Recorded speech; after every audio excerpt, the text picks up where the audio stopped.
नमस्कार, good morning DSC aspirants. Okay, आज हम शुरू करने जा रहे हैं शैक्षिक दृष्टिकोण। शैक्षिक दृष्टिकोण बोलते क्या है माँ? Perspective education. अब एससीए हो या एलपी हो, 10 मार्क्स आपको 20 क्वेश्चंस आएंगे। आपको न्यू सिलेबस के तहत मैं पढ़ाऊंगी। आप अगर सिलेबस चाह रहे तो आप हमारे नंबर पर संपर्क करिए 9701081123।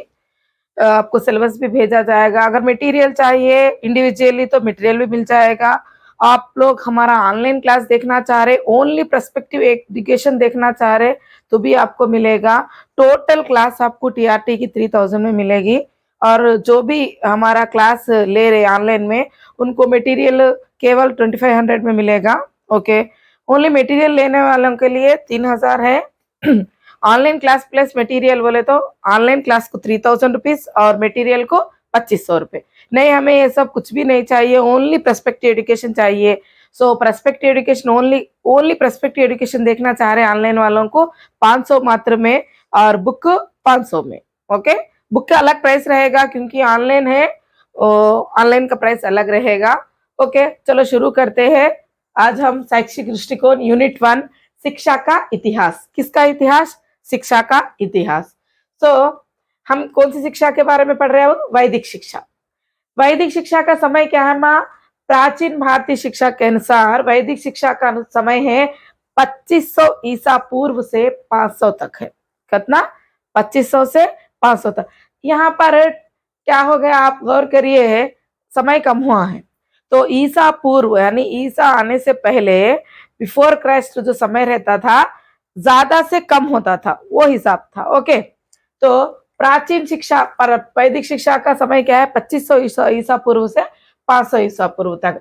तो इससे पहले भी विद्या का शिक्षा का विकास हुआ है, उसे कहते हैं पूर्व वैदिक शिक्षा। क्या कहते हैं? पूर्व वैदिक, यानी वैदिक शिक्षा से पहले। तो उसका बीजारोपण कब हुआ? 400 वर्ष 4000 वर्ष पूर्व हुआ। इसको क्या कहते हैं? दर्शन वैदिक काल कहते हैं। क्या कहते हैं हम? दर्शन वैदिक काल कहते हैं। ये जो पूर्व वैदिक शिक्षा थी पूरी तरह से ब्राह्मणों के आधिपत्य में थी, इसीलिए इसे ब्राह्मण शिक्षा या हिंदू शिक्षा कहते हैं। ये इंट्रोडक्शन मात्र है, नहीं पूछा जाएगा। ओके, नेक्स्ट, सबसे पहले हमें जानना है कि शिक्षा का अर्थ क्या है? शिक्षा का अर्थ, शिक्षा को संस्कृत में क्या कहते हैं? शास्त्र कहते हैं। शिक्षा का अर्थ वैदिक साहित्य में विद्या, ज्ञान, बोध और विनय। विद्या, ज्ञान, बोध और विनय किसके अनुसार? वैदिक साहित्य के अनुसार। ओके, अब अंग्रेजी में देखिए क्या कहते हैं? एडुकेशन कहते हैं। एडुकेशन शब्द कहाँ से आया है अम्मा? एडुकेर अंग्रेजी शब्द से आया है, एडुसर लैटिन शब्द से। इसका अर्थ है विकास। विकास यानी बालक का पूरा विकास करना, शिक्षा। ओके, शिक्षा कैसी प्रक्रिया है? जीवनोपरांत चलने वाली प्रक्रिया है। ये प्राचीन काल से चलने वाली बात है। शिक्षा यानी कि एक स्टैंडर्ड में पढ़ना नहीं है। शिक्षा यानी जिंदगी भर हमें सीखते रहना है। वो प्राचीन काल से यही सीखते आ रहे हैं। ओके, यहाँ पर आप लोगों को शिक्षा के उद्देश्य यानी वैदिक शिक्षा के अनुसार शिक्षा को क्या है? यहाँ पर शिक्षा यानी किसी को पढ़ाना, यानी उसको कुछ मतलब एक काम करने के लिए, एक जॉब के लिए बनाना नहीं था। शिक्षा का अर्थ है मोक्ष पाना। शिक्षा का अर्थ क्या था? मोक्ष पाना। और व्यक्ति को क्या करना चाहिए? व्यक्ति में विनयता, विनम्रता, ये सभी सिखाना शिक्षा के उद्देश्य प्राचीन काल के। ओके, अब हमारे नई शिक्षा नीति में क्या है? बालक को क्या है? सर्वांगीण विकास करना। बालक को क्या है कि किसी न किसी जीविका उपार्जन के लिए तैयार करना। इस तरह से हमारी नई शिक्षा नीति है। पुरानी शिक्षा नीति कोई जीविका उपार्जन के लिए नहीं, बल्कि कोई कोई शिक्षा एक प्राप्त करना, यानी कि कोई इंजीनियर बनना, इस तरह से नहीं था। बालक का शिक्षा का अर्थ था वैदिक शिक्षा में मोक्ष पाना। ओके, यानी आध्यात्मिक तौर से और लौकिक तौर से। ओके, देखिए शिक्षा का उद्देश्य है ज्ञान और अनुभूति पर बल देना। शिक्षा का उद्देश्य क्या है? ज्ञान और अनुभूति पर बल देना और छात्र की चित्तवृत्तियों को निरोध करना, छात्रों में ईश्वर भक्ति और धार्मिकता की भावना का समावेश करना। प्राचीन शिक्षा की नीति क्या थी? छात्रों में धार्मिक शक्ति की भावना का विकास करना। नेक्स्ट, छात्रों को समाज व धार्मिक सदस्य बनाना। शिक्षा को क्या बनाना? एक सामाजिक और धार्मिक सदस्य बनाना। समाज में किस तरह से जीना है भी बताना है। शिक्षा में चरित्र का निर्माण करना। चरित्र बोलते क्या है? कैरेक्टर। कैरेक्टर डेवलपमेंट यानी अब देखो आजकल के हमारे बच्चे श्री चैतन्य में बड़े बड़े स्कूल्स में पढ़ रहे हैं, लेकिन हमारे पास बच्चों में सहन शक्ति कम हो रही है क्योंकि उन पर बोझ डाला जा रहा है और उनमें बिल्कुल चारित्रिक निर्माण नहीं हो रहा है, कैरेक्टर डेवलपमेंट नहीं कर रहे हैं। बच्चे गुस्सेले हो जा रहे हैं या इस तरह से पढ़ रहे हैं, रैंक्स कमा रहे हैं, लेकिन उनमें विनम्रता, विनयता, इस तरह से कैरेक्टर निर्माण नहीं हो रहा है। ओके, छात्रों में व्यक्तित्व का विकास करना और सर्वांगीण विकास करना, ये पुरानी शिक्षा नीति थी, अभी भी हमें भी इसी को फॉलो करना है। ओके, यहाँ पर देखिए शिक्षा को अर्थ क्या बताया है वैदिक साहित्य में? विद्या, ज्ञान, बोध और विकास। क्या है अम्मा? विद्या, ज्ञान और बोध और विकास। शिक्षा का शब्द कहाँ से लिया गया है? सास संस्कृत शब्द से लिया गया है। ओके, भारतीय शिक्षा प्रणाली को 3 भागों में बांटा गया है। कितने भागों में बांटा गया है अम्मा? 3 भागों में बांटा गया भारतीय शिक्षा प्रणाली को। क्या कहे देखिए, प्राचीन शिक्षा प्रणाली ईसा पूर्व से लेकर 8वीं शताब्दी तक। कब? ईसा पूर्व से लेकर 8वीं शताब्दी तक। नेक्स्ट, मध्यकालीन शिक्षा प्रणाली 8वीं शताब्दी से लेकर 16वीं शताब्दी तक। नेक्स्ट, आधुनिक शिक्षा प्रणाली जो आजकल हमारी शिक्षा नीति चल रही है वो है 16वीं शताब्दी से आज तक। ओके, भारतीय शिक्षा प्रणाली को 3 भागों में बांटा गया है, प्राचीन शिक्षा प्रणाली, मध्यकालीन शिक्षा प्रणाली और आधुनिक शिक्षा प्रणाली। फिर प्राचीन काल में शिक्षा को 3 भागों में बांटा गया है, जैसे कि वैदिक शिक्षा, बौद्ध शिक्षा, जैन शिक्षा। क्या क्या है अम्मा? वैदिक शिक्षा, बौद्ध शिक्षा, जैन शिक्षा। ओके, फिर वैदिक शिक्षा को 2 भागों में बांटा गया है, प्रारंभिक वैदिक काल जो 2500 ईसा पूर्व से 1000 ईसा पूर्व तक, मलिवैदिक काल 1000 ईसा पूर्व से 500 तक। प्रारंभिक शिक्षा जो थी, प्रारंभिक वैदिक काल में जो शिक्षा थी वो बिल्कुल सबके लिए समान थी, सभी लोग पढ़ सकते थे। लेकिन मलिवैदिक शिक्षा काल में क्या हो गया? वर्ण व्यवस्था आ गई है। वर्ण व्यवस्था आने से क्या हो गया है? थोड़े कुछ लोगों को शिक्षा से दूर रखा गया, जैसे कि शूद्र लोग रहते हैं ना, उनको शिक्षा से पूरी तरह से दूर रखा गया है। ओके, ये सिर्फ इंट्रोडक्शन है। क्या है देखिए, वैदिक शिक्षा का समय क्या बताई मैंने? 2500 ईसा पूर्व से 500 ईसा पूर्व तक। नेक्स्ट, वैदिक शिक्षा से पहले पूर्व वैदिक शिक्षा भी 4000 वर्ष पहले हुआ था, इसे क्या कहते हैं? दर्शन वैदिक काल कहते हैं। क्या कहते हैं अम्मा? दर्शन वैदिक काल। ये पूरी तरह से ब्राह्मणों के आधिपत्य में था, इसलिए ब्राह्मण शिक्षा या हिंदू शिक्षा कहते हैं। शिक्षा का अर्थ क्या है अम्मा? वैदिक साहित्य में विद्या, ज्ञान, बोध और विनय। शिक्षा को इंग्लिश में क्या कहते हैं? एजुकेशन कहते हैं। एजुकेशन शब्द कहाँ से आया है? एडुकेयर अंग्रेजी शब्द से आया है। एडुकेयर शब्द कहाँ से आया? एडुसेर लैटिन शब्द से आया है। इसका अर्थ क्या है? विकास। क्या है अम्मा? विकास। ओके, भारतीय शिक्षा प्रणाली को कितने भागों में बांटा गया है? 3 भागों में, प्राचीन, मध्यकालीन, आधुनिक। ओके, फिर प्राचीन काल में शिक्षा को कितने भागों में बांटा गया है? 3 भागों में, वैदिक शिक्षा, बौद्ध शिक्षा, जैन शिक्षा।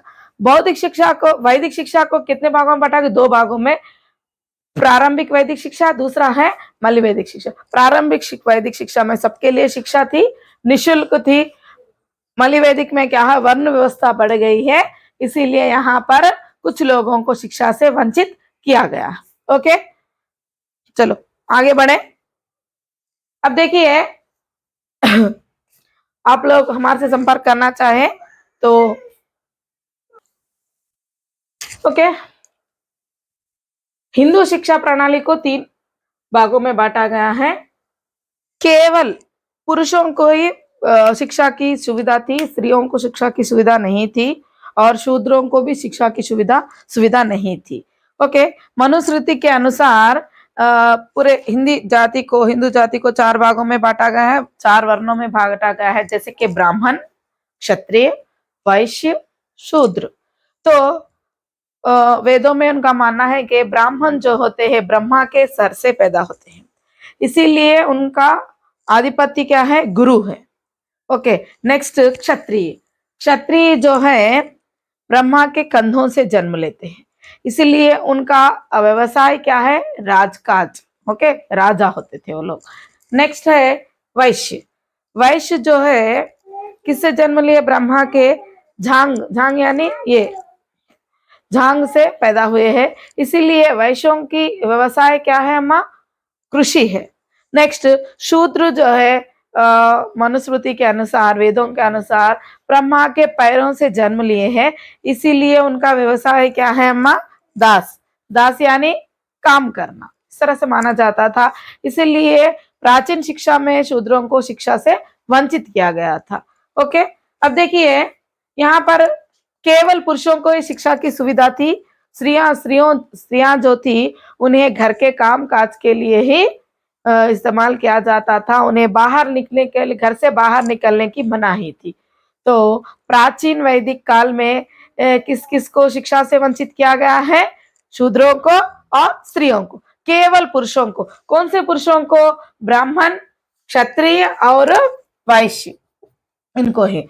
वैदिक काल के शिक्षा के उद्देश्य है मन को सुव्यवस्थित करना, मोक्ष का मार्ग बताना, आत्मबोध कराना, वेदों को जानना, नैतिक विकास करना, शील की संरचना करना, शील यानी अच्छाई, अच्छे गुण, ब्रह्मचर्य का पालन करना, पुरुषार्थता यानी पुरुषों के साथ ही रहना।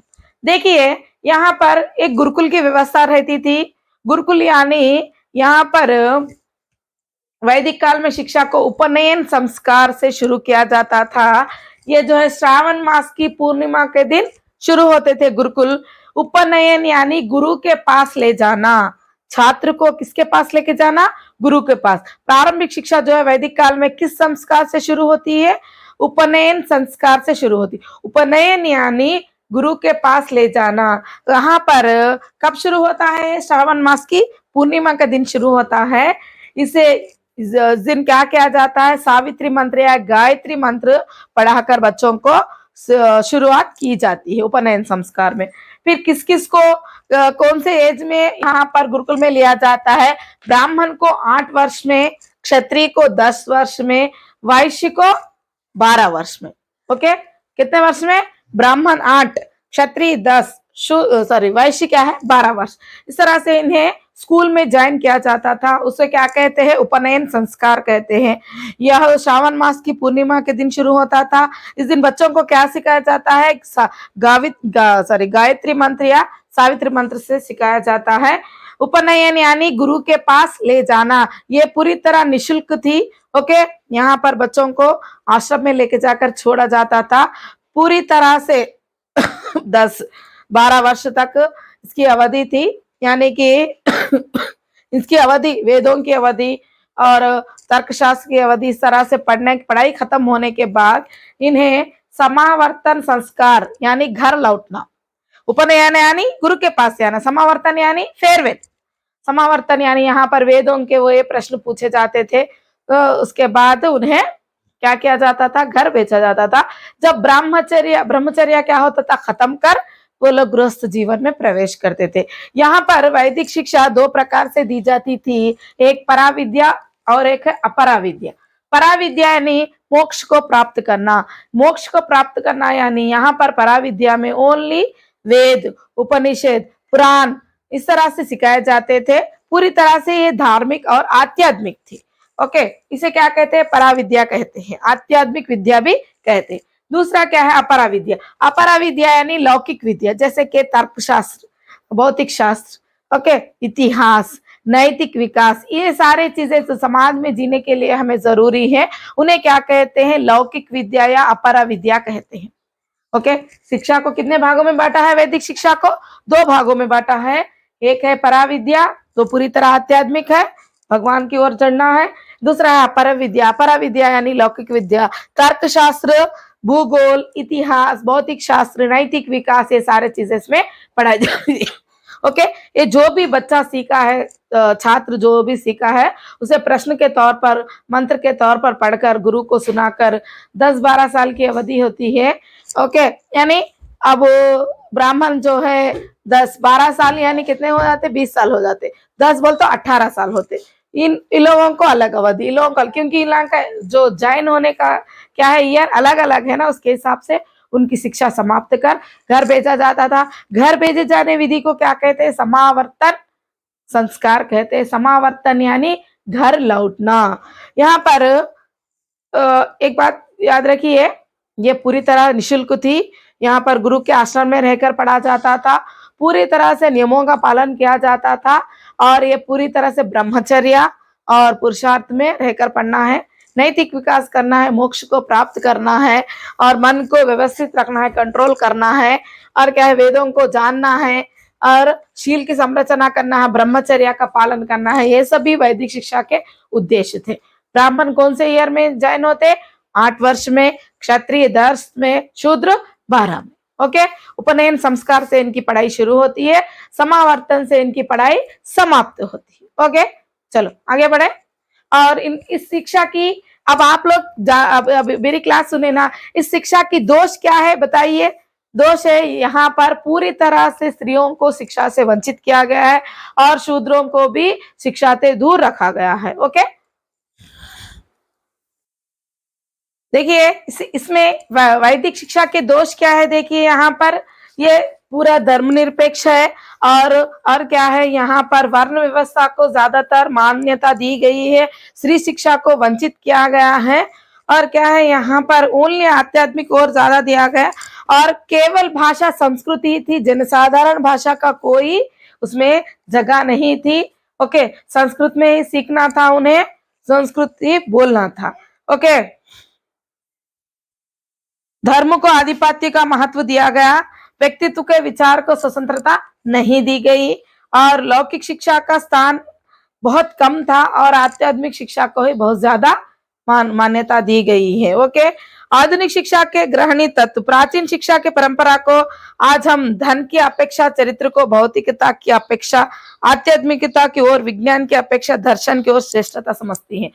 आजकल की शिक्षा नीति हमारी प्राचीन शिक्षा से किस तरह से है, विपरीत है। क्या हम वेदों को पढ़ रहे हैं, संस्कृत को पढ़ रहे हैं? नहीं पढ़ रहे। हम किस तरह से पढ़ रहे हैं, हम केवल जीविकोपार्जन के लिए ही शिक्षा दे रहे हैं, आधुनिक शिक्षा। ओके, इनमें ना ही वेद है, ना ही आध्यात्मिकता है, ना ही मोक्ष की प्राप्ति है। वैदिक शिक्षा और आधुनिक शिक्षा में जमीन और आसमान का अंतर है या नहीं है। वहां पर शिक्षा केवल संस्कृत में थी, और वर्ण व्यवस्था था। यहाँ पर क्या है, संस्कृत ना होकर अलग अलग भाषाओं का सम्मिलित है आधुनिक शिक्षा में, और क्या है, स्त्रियों को भी शिक्षा के लिए समान माना जाता है आधुनिक शिक्षा में, और यहाँ पर कोई वर्ण व्यवस्था नहीं है। ओके, नेक्स्ट, पूरी तरह से हमें पाठशाला का वातावरण किस तरह से रहता है, बच्चों के अनुकूल रहता है। लेकिन यहाँ पर प्राचीन शिक्षा में किस तरह से, गुरुकुल में रहकर पढ़ना पड़ता था, बच्चों को आश्रमों में रहकर पढ़ना पड़ता था, और खुद अपने काम करना पड़ता था, और इस तरह से बहुत से परेशानियां थी प्राचीन शिक्षा में। आधुनिक शिक्षा प्राचीन शिक्षा के बहुत विपरीत है। ओके, आप लोग वैदिक शिक्षा के बारे में जान गए ना। नेक्स्ट, आप लोग ये क्लास सुनने के बाद आप लोग जो भी मेरी क्लास सुनना चाह रहे हैं, आप मुझे मैसेज कीजिए, मैं अलग से आपका ग्रुप बनाऊंगी, इसमें आपको क्विज पोल रहेगा। ओके, आप लोग क्लास सुनने के बाद नोट्स बना लीजिए। अगर आप हमारी मटेरियल लेना चाहते हैं, ओनली शैक्षिक दृष्टिकोण बुक लेना चाहते हैं, केवल 500 मात्र में मिलेगी। ओके, धन्यवाद।